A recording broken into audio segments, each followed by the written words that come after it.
Assalamu alaikum wa rahmatullahi ta'ala wa barakatuh. Mpenzi mtazamaji, karibu tena katika makala mingine ya Iftar and Chill, ambapo huwa tunazungumzia kila kitu ambacho kinatuhusu kuhusu Ramadhan. Naitwa Zuhra Mola na leo kwenye set naungana naye Shahali na Khadija. Episode ikiwa tunamzungumzia Bibi Khadija. Tunataka kuangalia ni lessons gani ama ni mafunzo gani wanawake tunapata kutoka kwa maisha ya Bibi Khadija alayha salam. Karibu sana Shahali. Shukran. Karibu sana Khadija. Shukran.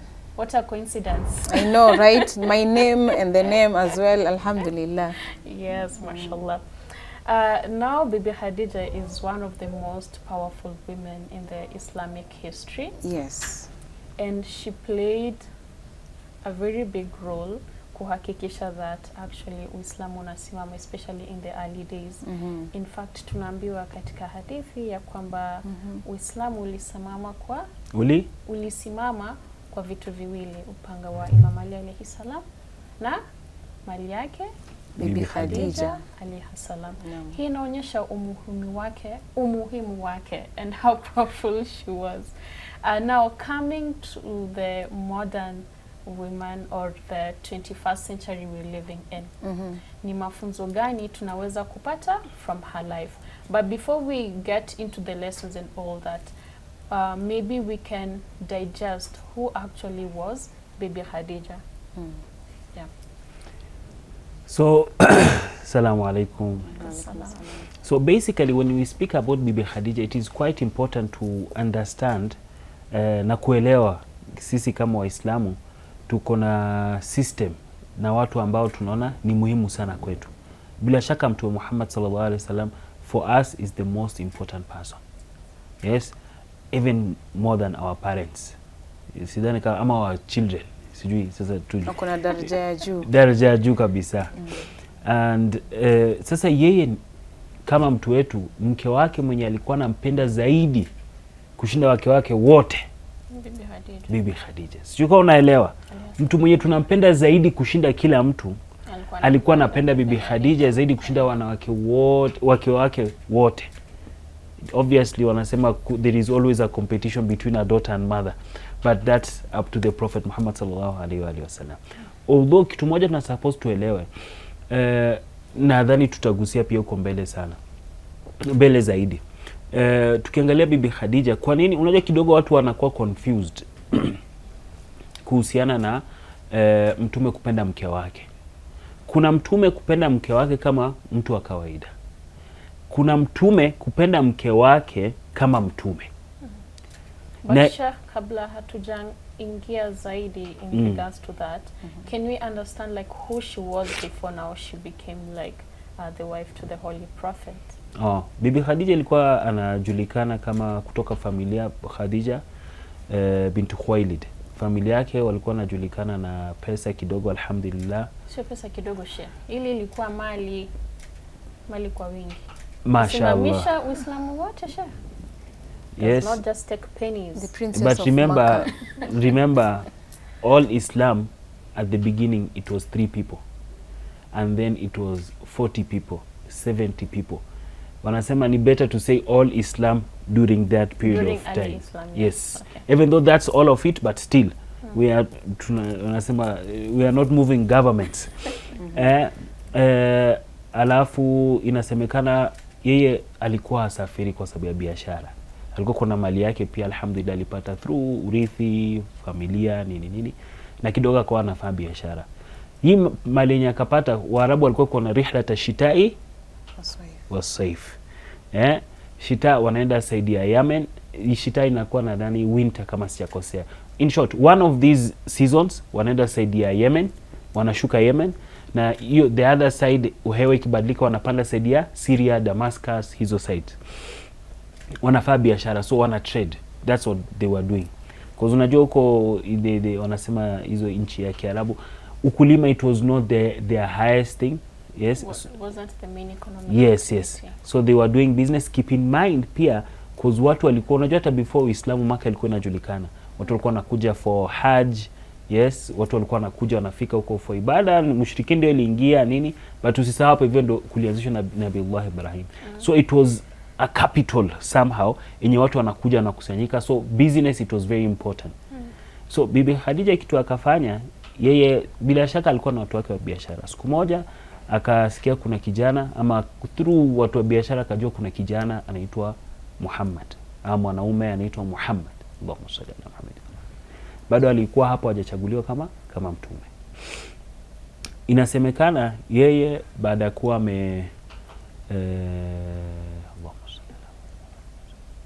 Mtume Muhammad sallallahu alaihi wasallam baada ya kuwa wamejuana na Bibi Khadija, inasemekana Bibi Khadija kumsikia, akasikia ni mtu mwenye ni mzuri na biashara na ni mtu mwaminifu.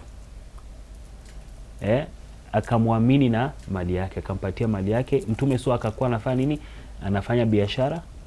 Alafu Bibi Khadija anamlipa, ama yuko na share yake kutoka biashara, kwa sababu kawaida wao watu wa kitambo walikuwa, ama hizo biashara zilikuwa ziko venye ilikuwa inakuwa nini, wewe unapatiana mali, huyu mwenye anaenda kutrade na trade, alafu anachukua share kidogo, alafu Bibi Khadija naye anapatiwa the rest of it.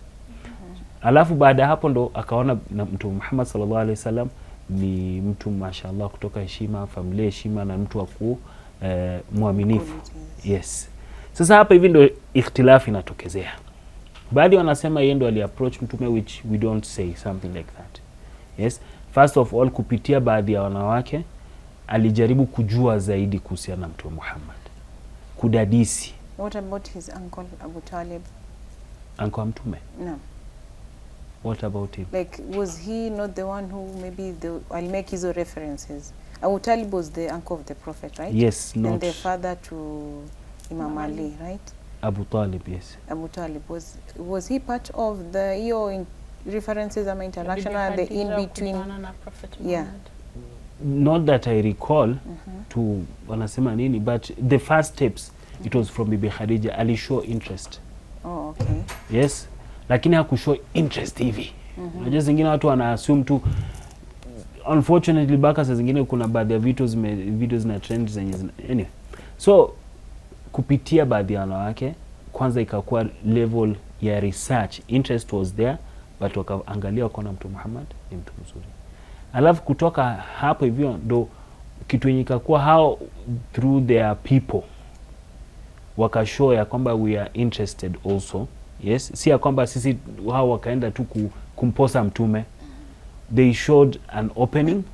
That's where Mtume Muhammad sallallahu alaihi wasallam ndo kama Abu Talib ama familia zake anko ya mtume ama familia zake za mtume waka take lead, wakaendelea na hiyo ingine ilikuwa ya ndoa. No, Sheikh, you mentioned that Bibi Khadija, she tried to know more about Prophet Muhammad and his family as well. In the hadiths, do we have mentions of Bibi Khadija's family as well? Yeah, generally unajua Waarabu wa kitambo wenyewe walikuwa na wako na details about history yao. Because unajua kwao majina yalikuwa ni muhimu. Ndio unaona hata sisi wenye saizi tumehifadhi jina mtume baka babu yake Nabiullah Ibrahim. Kwa madrasa baadhi ya madrasa wanafundisha, sasa sijui kama kwa madimu kwa mnafundisha. Me, what I remember is you know there's this lineage, there's this ancestor alikuwa anaitwa Qusay, and I hear that it's Khadija and Muhammad hapo ndio Prophet Muhammad. Khadija and Prophet Muhammad hapo ndio lineage zao, they share that part, so there's that link. And I think that's just one of the things that actually na feel na stand out also for Bibi Khadija. Like unaanga watu wanasema these people like actually maybe destined to be together, because unaangalia during also at that time unapata there was much of idol worshipping and all that, but unapata Khadija bint Khuwailid and I think her cousin was it Waraka, was it Nawfal bin Waraka? Yes. Although kuna historical dispute there, okay, but let's focus on Khadija. Like unapata pia Khadija, she was a pious woman, and on top of that pia alikuwa ana practice monotheism at that time. Yes. Like alikuwa na recognize the fact that Allah is one and there's no need for us to worship idols, and yet Prophet Muhammad bado hakuwa amepata revelation yake. So unaona kuna some those similarities and unaweza sema these two people actually hata ukiangalia they are even meant to be together. So I think by your statement you are trying to say in one way or another it is wrong to say opposite attracts. Ati mtu unaona mtu mzuri anatafuta mtu toxic nini. I think wewe kani mzuri unatafuta uzuri. That statement is overrated. They were meant for each other. They were meant for each other. Yes. Yeah, cause unaona huyu uko na dini, imani, akhlaki, familia, huyu pia uko naye nini. Great match. Now one of her qualities was at-tahira, the pure one. Maybe nini kilichangia ye kupata one of these qualities? As Bibi Khadija. As Khadija mentioned, yes, part of it she never worshipped idols. Yes, kwa sababu unaona kama unge worship idol uone kama jinajisi na fikra chafu na vitu kama hizo. But she was not like that. Although on our end and some of the Sunni scholars side kuna wenye wanasema pia the same thing ya kwamba Bibi Khadija yeye alikuwa ni tahira. Part of it also Bibi Khadija alikuwa hajawahi kuolewa. So tunaweza kusema hivi, yes, there is this misconception, yeah, misreading of history. And part of it because they tunaweza kusema wanasema kwa lugha yenye sio ngumu, yes. Kuna kidogo watu walichanganikiwa ama tunaweza kusema kwamba kihistoria baadhi ya vitu unajua tukipata hizi habari saa zingine hatuchambui, yes. Utasikia mke fulani wa mtume labda age yake ilikuwa ni kidogo sana. While ukifuatilia vizuri unakuta age yake ilikuwa iko juu. Na wengine wamekuja wakabadilisha age ya Bibi Khadija kutoka chini akapandisha juu. So kwa sababu unajua pia kukua kuna kidogo historically baada ya Mtume Muhammad sallallahu alaihi wasallam na Bibi Khadija na zama Imam Ali, baada yake zama zilikuza za Banu Umayya walijaribu sana kubadilisha historia na kuonyesha familia ya mtume, labda kusema Abu Talib alikuwa ni mushrik, sijui nani ya mtume alikuwa iko hivi, baba yake ya mtume sijui iko wapi. So part of hizi kazi pia tunaona baadhi ya watu walibadilisha ama wakaanza kuleta confusion kuhusiana age ya Bibi Khadija. Sasa unaona on our end sisi kitu tunasema Bibi Khadija kwanza alikuwa ha late 20s. Yes, ama 25 to 27 hapo hivyo age wise. She was not 40 years. Yes. Alafu on the other side tunapata kwamba she was never married. She was never married. Hawa watoto wenye wametajwa kama Zainab sijui nani, si tunaamini ya kwamba unasema si imani. Wanasema historically tunaweza kuprove ya kwamba Bibi Khadija hakuwa na watoto. Sasa watoto wake kwa sababu pia unajua ukihesabu hizo age yenyewe yuko na Bibi Fatima kuzaliwa hazingiani kabisa. Katika baadhi ya age unajua kidogo inakuwa ngumu pia kupata watoto. So alipata huyo na baadhi wana wametaja Abdullah. Ni Abdullah I think. Yeah. And also Qasim yeye ni Ibrahim alizaliwa na mtume alikuwa na Qasim na Abdullah na Ibrahim. Ibrahim ndio alizikwa Baqi nadhani, si ndio? Sure. Tutaangalia kwa historia inshallah. Now, Bibi Khadija is also mentioned as one of the 4 women of paradise. Kiwa Bibi Fatima, Bibi Maryam na Bibi Asia. Hii inaonyesha pia like her role katika dini ya Kiislamu.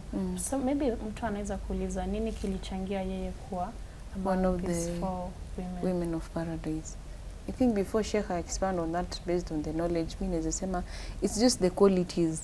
Like for you to have a higher ranking both in this world and also spiritually in the hereafter. In the hereafter, like inamaanisha you possess beautiful, unique, outstanding qualities in zinakuset aside ama zinakuset apart from the rest. The rest who we actually have to look up to that for us to actually maybe try and emulate those qualities. Like for example, when you may describe about the qualities of being pure, the pure. Like Sheikh Ali ametoka kwa scribe the fact that hakuata na associate Mwenyezi Mungu with any kind of partners. Just sisi dini imetufikia ndo tukasema okay sawa, now because dini iko hapa sisi ndo tuko on the right because we actually have a guidance from a certain place. But ukimwangalia yeye anakaa kijua there's nothing we should associate with Allah. We are only supposed to worship Allah subhanahu wa ta'ala peke yake. And I think that is just one of the most outstanding, like the fact that umekuwa associated na purity apart from hiyo ya Mwenyezi Mungu, the fact that umejieka the way umejieka with being chaste and all that, being good mannered, having imagine mwanamke mwenye yako kwa biashara and you still maintain equality ya kukua pure and chaste and all that. Otherwise angekuwa maybe na other bad qualities, because ukiangalia during that time ilikuwa during the Jahiliya period, wanawake walikuwa wamekuwa with any kind of status. So for you to actually stand out in that kind of environment, I mean that kind of period of time with such a quality, na mansho you actually standing. Na nadhani pia like familia yake ilikuwa very supportive, because we heard of stories during this Jahiliya period, wakati wenye mtu alikuwa anasikia amepata mtoto wa kike, like huyu mtoto anaenda kuzikwa, but Bibi Khadija ndo huyo amekuzwa mpaka amekuwa mkubwa, na like right now she is managing all these businesses. She's a chaste woman and very pure. On that note, yes, zama za Jahiliya alikuwa anafanya hivyo, but not all the families. It was not a practice for all the families. Keep in mind familia yake, so tuwezi kusema tu it was just that, because unaona familia hizi kubwa kubwa, because wako na lineage, na some of them they believe in Allah subhanahu wa ta'ala na nini, they believe in honor.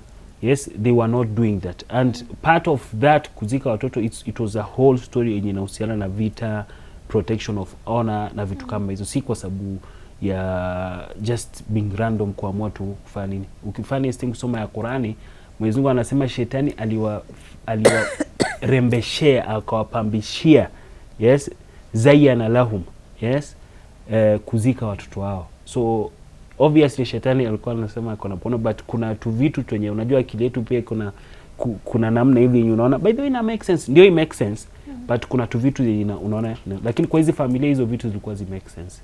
So unaona they were not like that.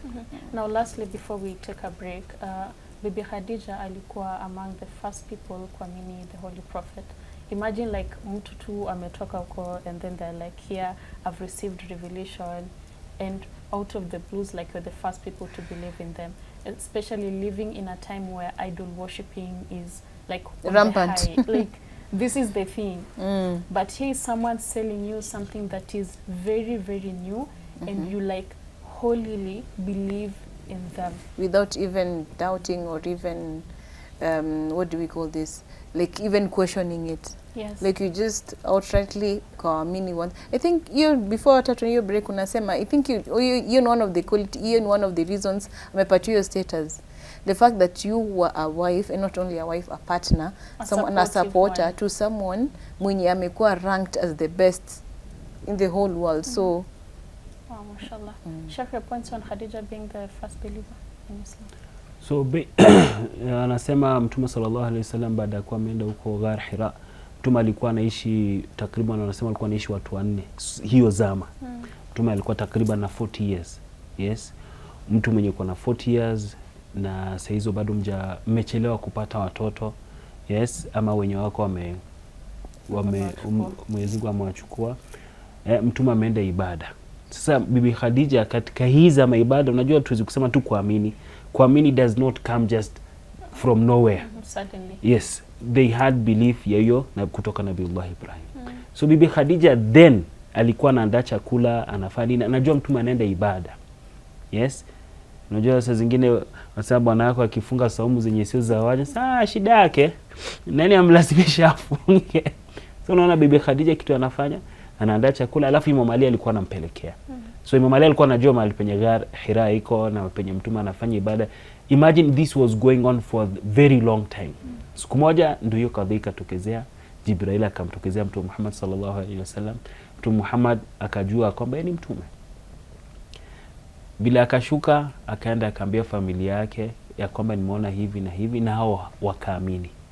Kwa upande wetu wanasema, kwa upande ya baadhi ya wanahistoria maneno yenye si tukubali, wanasema baada kuwa yeye aliambia Bibi Khadija akamwambia, na alikuwa ameshtuka, Bibi Khadija akamtuliza. Kumtuliza akamwambia hiyo inamaanisha umechaguliwa kuwa mtume. Yes. Si tuamini kitu kwa sababu unajua inashusha daraja ya mtume. Unaona? It's like she already knew. No, beside yeye kujua inaonyesha mtu, kwa sababu unajua inasema mtume nikaa ameshtuka, amechanganyikiwa. Unaona like bwana nikaa yeye ndo anashuku, Bibi Khadija ndo anaamini. Sasa naomba hapana, hii inamaanisha wewe umeona kweli malaika, wewe ni mtume. Kitu kama hiyo si ukweli. Mtume this had already been prophesied. Being prophesied, like kitu moja tunatakana tuangalie historically speaking na kiakida. Kuna zingine zenye zimetajwa but ukiangalia zinaleta ishkali. One of them ni hiyo.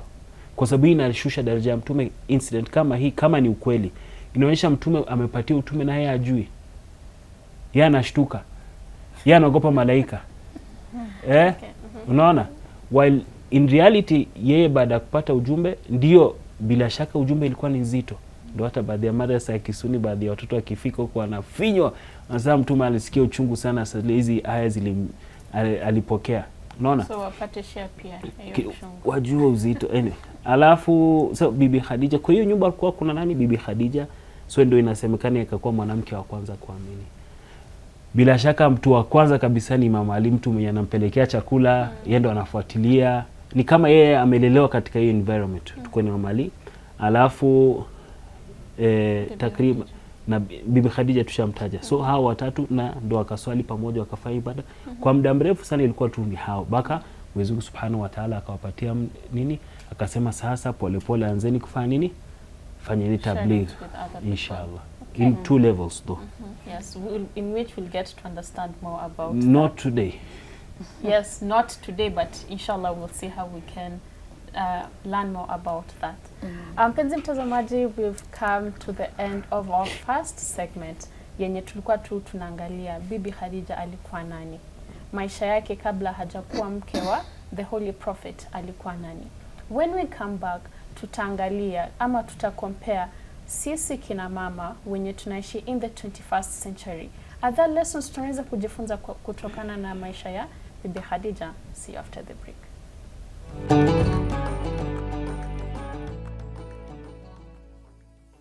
Assalamu alaikum wa rahmatullahi ta'ala wa barakatuh. Dear viewers, welcome to the second segment of Iftar and Chill, where we were discussing about Bibi Khadija and the lessons that we can pick from her life as women living in the 21st century.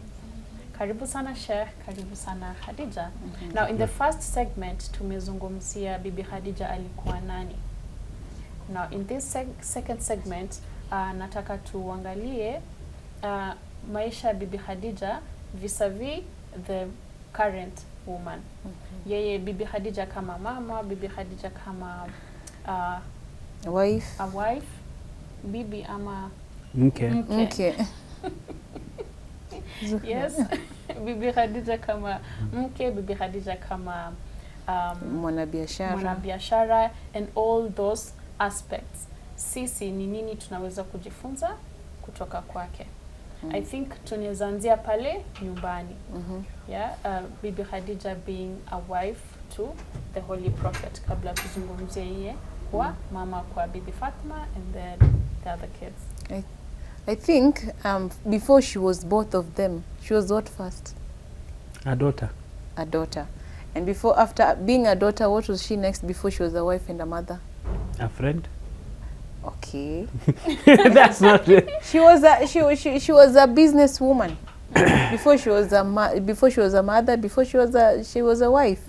She was first a daughter, of course, and then she was now a businesswoman. But hiyo ni before she became a mother, maybe mutani correct, before she became, like the way history mean, before she became a wife and a mother, she was first she was a businesswoman. Like she was a businesswoman. Like Khadija alikuwa amejulikana during her tenure that she was first a businesswoman, of course with the qualities, of course with being a daughter of a certain trader who was also mwenye pia amejulikana amekita mizizi kwa biashara. Like tukiangalia in that context venye zimfuatana hivyo, ukiangalia in this modern time with the way we view Islam right now, maybe sitaki kuwa controversial and all that, maybe I'm waiting. Endelea tu. I'm just waiting. Maybe we pick from a high tone and then a high peak and then turudi chini, but ukiangalia maybe in this context, ukiangalia in the context of Islam right now, tuna ama the way people perceive ama these notions and stereotypes of Islam of mwanamke akikuwa kwa biashara and them getting into married and actually being a wife and actually being a mother. But sasa unaangalia ilianza na Bibi Khadija, in fact, like she was a businesswoman, but she went on and also to become a daughter, and also she was a daughter first. sorry Sheikh, of course I meant a mother and a wife. Like tukiangalia in this context pia na saizi the modern woman, we can't actually say it is actually maybe something wrong or something demeaning for you to be actually a business woman who is a Muslim. Yes, a business woman who is a Muslim and actually go ahead and still become a mother and a wife. You see? I'm just trying to say, okay, you can see you can refute. You can refute. It is not refuting. Are you adding to my point or you? No. Because have I said anything wrong in that context? You see, kitu moja nitataka tuelewe. Yes. Mi sikatai Bibi Khadija alikuwa anajulikana kama mtu wa biashara. Yes. But tunatakana tuelewe sile mtu tukisema Khadija wewe ni mtu wa biashara, Zuhra wewe ni mtu wa biashara, context ya saizi tunamaanisha mtu wa biashara ni nani na Bibi Khadija ni wapi? Na hapo hivyo ndo tunapata shida. Tunapenda kulabel watu with very, wanasema tunachukua a very respected person, a very nice label, tunajiekelea lakini sisi tunafanya vitu vingine. Now let's go back. Ukiangalia Bibi Khadija tunasema alikuwa anafanya biashara. Unajua shida kubwa yenye saizi sisi tuko nayo, yes, ni ukiangalia kama shida mingi ziko, yes, unatakana utafautishe biashara ya kwenda kuzunguka, yes, na biashara kuwa na pesa yako unaweza kufuatilia in your own safe security. Yes. Bibi Khadija hakuna mahali wamesema alikuwa ni mtu wa soko. Si ndio? Na sijaribu kusema ya kwamba watu wa soko ni wabaya. Mtu asielewe. No. I'm trying to for you to understand. Yes. Kwa sababu sasa shida yenye tuko nayo ni yani Kiislamu. Yes, tukiangalia unakuta wanawake wako katika business venues. Sasa hii interaction yenye inakuwa mingi sana baina yao na wanaume ndio unakuta tunaingia katika haramu. Ama inakuta kwamba mwanamke anapata nini? Bila shaka ni vizuri mtu aelewe kwamba kila mtu na kudrat zake. Yes. So unakuta yeye labda yuko na cheo katika ofisi. Unaona? Hii cheo yake anaileta nyumbani. Na pia mwanaume atakani kuleta cheo yake nyumbani. Sometimes, not all through. No. Most of the time ni vizuri uweze kutofautisha. Yes. Unless wewe ni sheikh. Na tukienda tutasway out, tutadrift Bibi Khadija na qualities. Tutaanza debate nyingine, wacha tufikie hapo. Narudia tena. Mimi sikatai Bibi Khadija amekuwa na biashara, lakini tuangalie Saleh yake akiitwa mtu wa biashara, aliitwa biashara katika environment gani? Khadija amesema maisha huko watu ni idol worshippers. Watu wanakunywa pombe. Wanasema kwa lugha ya saizi usharati ilikuwa ni biashara. Yes. Lakini unakuta Bibi Khadija kwanza amejichunga. Yes, uhusiano za nje hakuna. Unaona? Na biashara si kwamba amekuwa akizunguka within the safety net ya nyumba yake, familia yake, nini anafanya biashara. Na hata ukiangalia vile amekutana na Mtume, kwanza anapiga research yake, si kukutana tu na random two people. Yeah, amefanya research. Yes. Alafu akaona Mtume yuko na qualities. Unajua kuna tofauti saizi kama saizi wewe unafanya kazi. Tusidanganyana ati the reality will remain the same. Tukiangalia qualities za Bibi Khadija ni ngumu sana kuzisema tu. Wanasema ni it's easy to label alafu kujipatia hiyo label. Yes, but tumwangalie yeye within that period of time na hiyo kazi alikuwa anafanya. Akaangalia nani kwanza, akapiga research, akaona Mtume Muhammad yuko na kweli. Hizo ndio familia ni muhimu nini, lakini Mtume Muhammad he was not a billionaire. Yeah. Sure, we'll come on that. He was not a billionaire. Yes, you see, they were not poor. We can't call them they were like totally poor. Chef. But they were from good family too. Yes, alikuwa ni someone trustworthy. Okay, now for you before you just Mimi, you see Sheikh Ali has just added to what mimi nilikuwa nasema, because I wasn't saying it in a way yenye I'm trying to say that the women right now we are doing everything 100% fine. Of course not. That's why we have Bibi Khadija to emulate from. That's why tuna have Bibi Khadija as an icon mwenye alikuwa mwanabiashara, a wife, a mother, a daughter and all that, a sister of course in Islam and all that, but alikuwa bado na these good qualities zenye ilikuwa inamkeep in check within Islam. So sisi kama Waislamu ama wanawake Waislamu, when we want to venture into businesses, ama when we are already in businesses and yet we have these roles of being mothers and wives and daughters, we also have to look up to Bibi Khadija lewe venye Sheikh Ali amesema. to actually emulate such qualities. That's why maybe she was there to actually do that. You know, sisi tuseme we can't venture into business because Islam nini. No, we can actually venture into businesses. We can actually venture into having our own works, jobs and startups and all that, but within the context of Islam. Islamic guidelines. Miss Jakatana na Khadija. Na, I think I'm just saying. No, I repeat again. I just repeat again for the sake of viewers. Sisi kitu moja tunafanya, hata mimi labda ndafanya. Yes, si kitu yenye we are saying people are doing that. People are not doing that. Unaona ukipatiana tu level, Imam Ali alikuwa ni warrior. So wanaume wote wanataka kuwa Arafam. Yes. Anastahili Imam Ali. We can't do that because no, I'm just saying, you get my point. Yes. Bibi Khadija alikuwa business. You don't want to go into details. Bibi Khadija alikuwa mtu wa biashara aje. Alikuwa na balance aje. Alikuwa mtu wa biashara. Kila mtu ameenda huko. Like it's a good thing to have these forums now to actually. No, I'm just repeating my point. Isipote. The how. Now, like in the times you're living right now, it's a bit difficult like to simply rely on like what the husband ama yule mume analeta in the house. Inaweza kuwa kidogo, yeah? And I mean we want to wanawake ana shukrani. Yani wewe mtu ametoka fanya kazi, unasema amefanya kazi yote, unasema wanaume akiomba ni kidogo. I'm joking. Bibi Khadija being a businesswoman, tusitoke out of context. Yeah? Anasema usiseme ni kidogo, sema labda haitoshelezi. Hiyo ndio ni kitu inaumiza wanaume. Yeye amechoka yake yote. Mbona tuko na biashara wenyewe mnaumia na wewe sasa sisi tutasemaje? Sasa unaona wewe shida yako ni haitoshi. Shida sio nini ni kidogo. Labda haitoshi. So in that context mwanamke pia anaweza kutoka nje, yeah?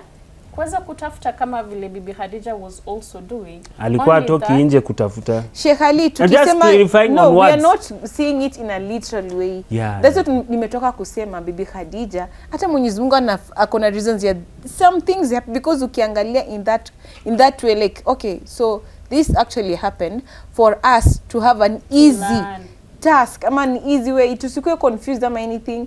Like we have Khadija to look, Bibi Khadija to look up to. We have Bibi Khadija to look up to. Tunaenda going back to okay how was Bibi Khadija unarudi because we are not perfect at the end of the day na plus hiyo time na hii time haifanani. So Sheikh, pole kwa kukukata. Sheikh uli mention kuhusu like the current time you're living in. Mfano kama Kenya sasa hivi it's a mixed setting. Supply yako ni mwanaume, yata ajui mambo na Uislamu blah blah blah. Wewe kama now the person who's getting your goods from this man who's a supplier, uhusiano wako wa kibiashara naye itakuwaje? Lazima definitely umweleze I am a Muslim and this is the boundaries. This is how our interactions zinafikia hapo. I cannot shake your hands. Unaona vitu kama hizo. We can't like do flirting things. I'm a married woman, very respectful, and I cannot even non-married. See, yes, marriage is not a... Yes, because Bibi Khadija wasn't married at that time. Yes, and, up to and until she still respected herself. Yes. So, sisi kama kina mama wenye tuko katika biashara, ama hata kama you employed, bado kuna wanaume ofisini. It's not like we work with just women all through. Wewe uhusiano wako na wao utakuwaje? Okay? And I think pia another thing kuna ile pia kubalance like responsibilities zako ukiwa nje, ukiwa unafanya biashara na pia ukirudi pale nyumbani. Exactly. Whether you're married or non-married, because hata kama haujolewa bado kuna responsibilities pale nyumbani like a big sister or a small sister, a daughter. Yes, you're supposed to balance this. So how do we create that balance? By okay. Sema tutani kwa maanza. No. No. Wachana na by okay, I'll go back to the same point, but by of course emulating how Bibi Khadija used to handle things. Like for example, we already know that Bibi Khadija impatia a high status. She went on to become the wife of one of the, not even one, like the best human being on earth. She became also a mother to one of the high-ranking women of paradise as well. The highest. Yes. You see? So for you to have that, sasa sisi kama wanawake, we are supposed to be humble enough to actually look up to what and how she used to live that life and how she used to balance. Humble. And na kama vile Sheikh amention ati utapata mtu anabeba ule ubosi wake analeta nyumbani. But you see, that's why I keep saying, you see, humble. none of us. Sheikh, yes. Keyword, yes. Humility. No. Tukue na humility. It's okay, I'll repeat the word humble. Yes, Sheikh Ali. I'm just repeating a point. At the end of the day, we keep saying, even you'll also look up to Prophet Muhammad and Prophet Muhammad and also Imam Ali for you to actually see the kind of quality you're supposed to have, you as a guy. And Sisi Kama, as a lady, you see. I have a question for... In that context, of course. Yes, I have a question kwetu Sisi. Yes, Bibi Khadija alikuwa this pious woman na ana balance mambo na familia na pia ana balance mambo na kazini. Biashara. And I feel like hii ni because pia environment yake ilikuwa conducive, ilikuwa supportive. Sasa, Sheikh, you mentioned about like women carrying their boss titles or boss hats, capes, coming back to the house. Can we also look at like how was the Holy Prophet to Bibi Khadija such that yeye hakuwa anaona issue mnakuwa humble na kufanya vitu vile inafaa kuwa vis-a-vis the current times we're living in right now. Yes, kuna such complaints, wanawake wanabeba titles wanaleta kwa nyumba. Like, where is the problem? Is it maybe environment inamfanya sasa achukue ile responsibility ya kuwa head of the family? You see, the environment iko na effect, yes? And in this case, unajua kuna mtu at the end of the day, ukiangalia Bibi Khadija, yeye tunaweza judge by herself. Yes, environment is there, but you may mention environment was not very good. It was very good from... No, environment here, the situation, okay, like time of Jahiliyyah. Yes, like most women are not like that. Outside, in the house. I want to like get from... The house was a safe haven for her. I want to get from that point to that point. So the environment yenyewe naishi kaa sisi kama Kenya, yes, tunaweza kusema, unaona, huku nje vile kuko, na vile zama mtume ilikuwa iko. So, the pressure is there. Unaona? Unakata? Nakusikiza. Suitikie, Chef, put your point across. Wachana na kuitikia. No, that is one.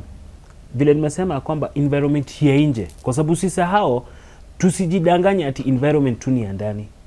Yes? Environment is not always just inside. We are human beings, we interact. We don't interact only with watu ndani ya nyumba. Tunana pia na watu nje. So unaona. So first of all, Bibi Khadija aliweza kujicontrol yeye kama yeye mwenyewe to understand her duties as daughter, mother, wife, all of that. So hiyo inamaanisha sisi wenyewe tunatakana tupandishe capacity yetu of understanding, our understanding of religion, our self-respect, all of that. That's personal. So that is step number 1. 2, yes, watu wenye walikuwa katika yani karibu na yeye, alhamdulillah, tuwezi kusema wamekuwa ni against her, unaona? So vile unasema they are supportive, nini. So hapa hivi kupata, alhamdulillah, ukipata familia yako mwenye anakusupport to do whatever you are doing in a halal way, that's tawfik kweli. Kwa sababu kuna hadithi inasema kupata mwanamke mwenye ni muafika, mwenye anasema mnaweza kusonga na yeye ni blessing from blessings of Allah subhanahu wa ta'ala. Kwa sababu unajua at the end of the day ukianza kupull na yana push, hakuna mahali mtafika. Mtakuwa tu mna hapo hivyo mnaishi, wanasema kama magnet zinacheza tu hivi. Zina repel. Yes. So now alafu Salim Mtume alikuja. Kitu moja watu iko, but historically iko kila mtu anajua, but we really mention it in big caps. Yes. Bibi Khadija, she was like an investor. Yes, in this scenario ya biashara. Yes, yeye alikuwa na double check vitu, but kuna anko yake alikuwa hapo vile Khadija ametaja. Yes. Na bado kuna mtume. So yeye amepatiana biashara. So ni kama ins and outs za biashara na ndio anafanya. Prophet Muhammad. Good amount of it was Prophet Muhammad na familia yake. Yes, yeye alikuwa na the capital ya biashara. Akapatia mtume anaamini. Tuwezi kusema kwamba historically yeye alikuwa anafuatilia the whole thing of biashara. Alafu after that tunaona mtume bado ndo akaendelea na hizo kazi baka utume ukapatikana na kazi zikabadilika. So unaona kwamba in some sense mtume ndo akakuwa anamsaidia kumanage, like ikakuwa ni kama family investment. kila kitu kiingiza ndio mimi ndo nafuatilia, lakini mtume ndo lakini yote narudi ndani ya nyumba. The thing that yenye tunaweza kuangalia hapa hivi ikifika kwa pesa, si wanawake tu, wanaume tu, sote in this Kenyan conversation. Yes, even though kwa social media wanasema wanawake ni zaidi na kabila fulani ni zaidi, but we are not getting to those points. Tell us more about that. Yes, kama saizi wewe uko na kaploti, unaweza kuva na we're not getting into the example, right? He's talking about because of time. Yes. So kitu yanasema unaweza kuwa na kaploti. Yes. But sisi vile tunaishi saizi, mwanamume na mwanamke, both of us, yes, we don't live in partnership. We don't live in a relationship enye we are adding points to each other. Wewe unaficha kitu uko nayo. Yes. Uko na pesa unaficha, mimi niko na pesa na nyamazia tuko na pesa kama hii. Well, tunajaribu ku build something together. You see, pia intention yenye sisi tukiingia katika relationship imeshift. Unaona, Bibi Khadija anaangalia mtu mwenye atakuwa na yeye kiimani, kidini, kidunia, kiakhira. Lakini je, na mtume pia it was the same. Yes, even though some of the marriage later za mtume zikakuwa political for different reasons, not all of them. Tunaona kwamba saizi if we are tunaona vijana wetu na wasichana wetu, our reasons za marriage zimebadilika.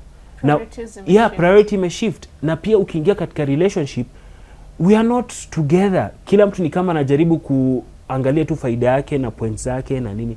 We won't be going anywhere. Kama tunataka hiyo maisha mtume na Bibi Khadija ama Bibi Imam Ali na Bibi Fatima, we won't get there. So in short, we need to be like on the same page. Yule mume na yule mke, they need to understand ama kujua ni wapi tunaelekea, then they put their effort together towards that direction, regardless of the whole pressure yenye iko. Na I think kitu cha kusisitiza sana, both of the partners in that romantic relationship wajifunze, they learn the duties and responsibilities. I think hapo hivyo ndo tutaondoa hizi cases za the woman has now to take up the head of the house because the husband is not doing their part, or the husband has to go outside sijui to get engaged in very funny relations simply because maybe ana run away from issues zenye ziko kwa nyumba. But when we understand duties na responsibilities zako, like wakati unaolewa ama wakati unaoa, unajua ninaingia in a committed relationship. This committed relationship requires a different version of me as the wife or me as the husband. Yes, a better version in relation to Islamic guidelines. Ndo tuweze kuishi hayo maisha ambayo tunataka ya Bibi Khadija na Prophet Muhammad. Khadija had mentioned something very important. Let me just put a pin on it. She asked, Bibi Khadija alikuwa ni nani? Wakasema ni daughter, tukasema ni mother, tukasema ni nini, even though we had different interpretation on business. And she mentioned she was a friend. You mentioned she was a friend. She brought it up, I mentioned it, sawa. It's okay. I thought the credit was her. No, it's for okay, her. it's yours. Nah, I'm fasting. Let's wrap it up. I was fasting. Let's wrap it so, up. what happens in Nini, to see, yes, the love that Prophet Muhammad had for Bibi Khadija, we can put it in this beautiful picture. Okay. When Prophet Muhammad was in Medina, Bibi Khadija ameaga na nini. You see the story of Bibi Khadija, it has two parts. Yes, when after Islam kuna hapo hiyo part yenye tunaona ya kwamba mtume alilia kwa sababu ya Bibi Khadija akimzika. It was painful na baadhi ya watu wakaongea nini, lakini mtume akasema moyo ina like this is like my wife, amejitolea dini yake, amejitolea mali yake kwa ajili ya dini, na it was a whole story mtu anaweza kufuatilia. So Bibi Khadija ameaga, mtume yuko wapi? Yuko Madina. Inasemekana kwanza in many scenarios mtume alikuwa tu wanasema tu kitu kikuwa Bibi Khadija alikuwa hivi, kitu kikuwa Bibi Khadija alikuwa baka. To some degree some of the wife of Prophet Muhammad wakakuwa na husda over a woman, wanasema wenyewe wanasema a woman who is not alive to that degree. But the most interesting part ni nini? Inasemekana Mtume alikuwa ananunulia Khadija marafiki wa Bibi Khadija zawadi. Yani alimpenda Bibi Khadija mpaka akapenda hao watu wenye wako na associate naye. Anakumbuka hapa hivi ulikuwa ni rafiki ya Bibi Khadija, baada muda anamtumia zawadi. It shows how much of good friendship and quality friendship Bibi Khadija actually had. Yeah. So I think because of time ishatupa kisogo ama nini. Yes, muda umetupa kisogo. Kisogo ni yao kusindia. We've met okay, so she was also, I think the other thing to see sahau pia, she was also a very good teacher, and she was also one of the best servants of Allah. Like clearly we can say a lot about Khadija, but all the things that tumetaja inclusive of this zenye ongeza kidogo, I think just sums up the kind of woman actually Bibi Khadija was. And of course it doesn't actually sum up, there's a lot more to that, but just in a nutshell of the understanding in this context that we have. Maybe kutaja tu kwa kupitia pia she was the mother to Bibi Fatima alayha salam, mother of Bibi Fatima. So that is a wake up call kwa sisi kina mama on how are we raising up our kids. Yeah, as mothers. Yes, it is a challenge to us. And I think that brings us to the end of our episode. Yeah, unfortunately, but we had a lot to say about Bibi Khadija, of course. Yes, na haiwezi kuisha. Mpenzi mtazamaji ukiwa pale nyumbani, we hope that you have picked some lessons from this episode tukizungumzia Bibi Khadija and the lessons ambazo sisi kina mama, woman in the 21st century, mafunzo gani tunaweza pick from her life. That is it from us, mpaka wakati mwingine, masalam.